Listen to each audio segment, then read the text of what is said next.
Welcome to today's episode of the Simply Financial Podcast. This is your host, Christopher Calandra, and I want to increase your financial IQ with today's topic, which is tips for when you get an inheritance. Have you received an inheritance so far in your life? Do you expect to receive one in years? Want to give you some tips if you receive an inheritance or if you are planning and expecting one. To begin with, we don't want you to be impulsive.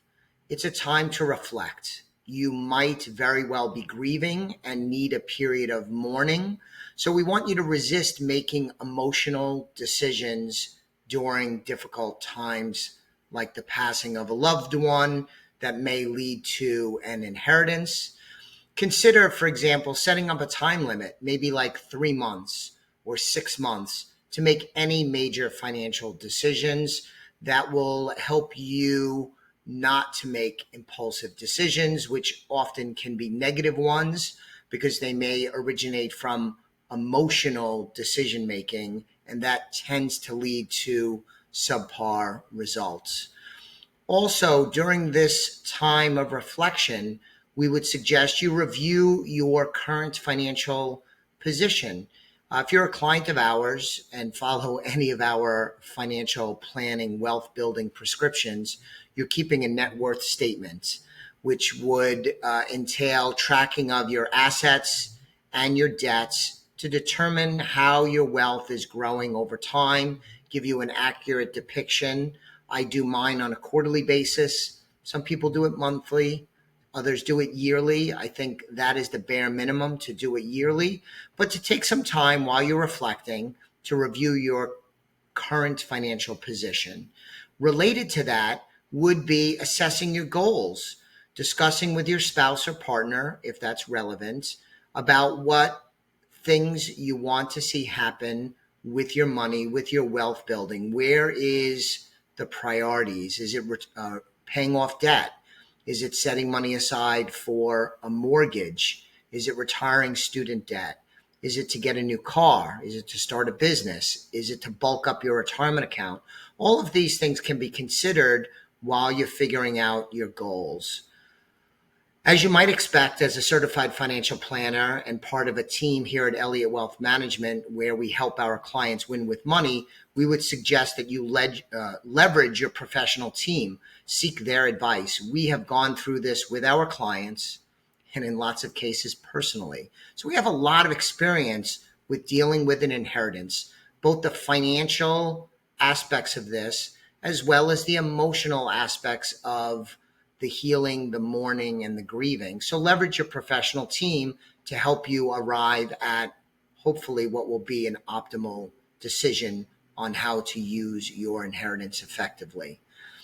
Also, I would say to clients a lot is ideally you would have this inheritance, this money that would help you out now, but also help you out in the mid and the long term too, to have it sort of be the gift from the deceased that keeps on giving. Helps you today, but also helps you tomorrow and next year and hopefully 5, 10, 20 years down the line too. That would be a very nice legacy for that loved one that passed away, for that inheritance. Last point I want to make is that I think most people most of the time would want to honor the deceased, to honor your descendants. It can be an emotional time, I've already said, a time for mourning. Doing something special to honor the deceased is a good thing. That could take many different forms. It could be donating money to charity. It could take the form of having a family go on vacation, organizing a family reunion. It's very personal, very customized, but doing something special to honor the deceased makes a lot of sense and often will help with grieving. It's okay to spend some of the money, maybe frivolously, is my point. I'm not always super serious. I think about this. Would the deceased smile if you did something to honor them, like a charitable donation, the examples I gave a moment ago?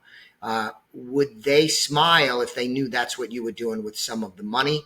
that usually gives people great confidence and the freedom to make a financial decision, especially if it's to spend some of the money on something. So I think that's a good thing to consider. In fact, I would have you consider that with almost anything you do with the inheritance. Would the deceased, would the loved one, would they smile with the thought of what you're doing with the money?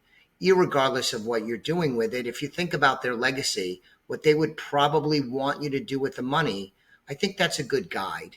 It may not be an absolute rule making thing, but I think generally that's a helpful guide. So there are some tips on what to do when you get an inheritance. Just to review, don't be impulsive, take time to reflect, review your financial position, review your goals, leverage your professional team, especially your financial advisor team.